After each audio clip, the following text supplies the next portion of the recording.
नमस्ते प्रणाम, मैं हूँ आपकी वंदना। स्वागत करती हूँ फ्रेंड्स।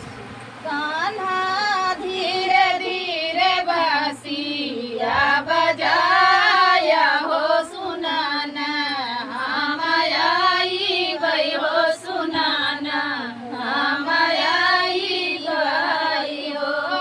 कान्हा धीरे धीरे बांसिया बजाया हो सुनाना, हम आई गई हो सुनाना, हम आई गई हो।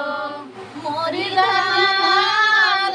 शुरू कहू तुही बारी हो ससुरा के दुलारी हो, ससुया के दुलारी हो सुनाना, कैसे आई मैं हो सुनाना, कैसे आई मैं हो।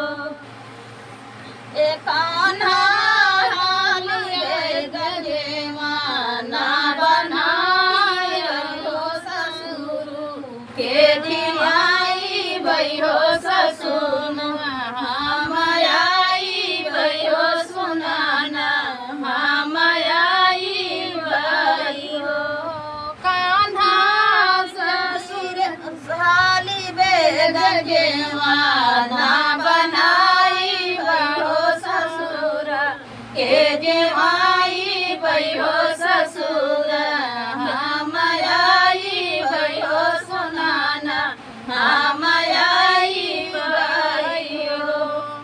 कान्हा धीरे धीरे बांसिया बजाया हो सुनाना, हम आई बई हो सुनाना, हम आई बई हो।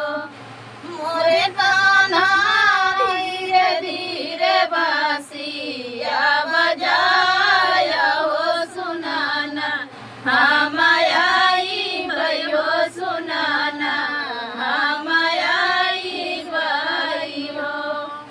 मोर राधा ससुर कहू तुही बारी हो, ससुया के दुलारी हो, ससुया कैसे आई हो सुनाना, कैसे आई हो। मोरे कान्हा भराई बई हो ससुर के घोटाई बई हो ससुर, हम आई बई हो सुनाना, हम आई बई हो। मोरे कान्हा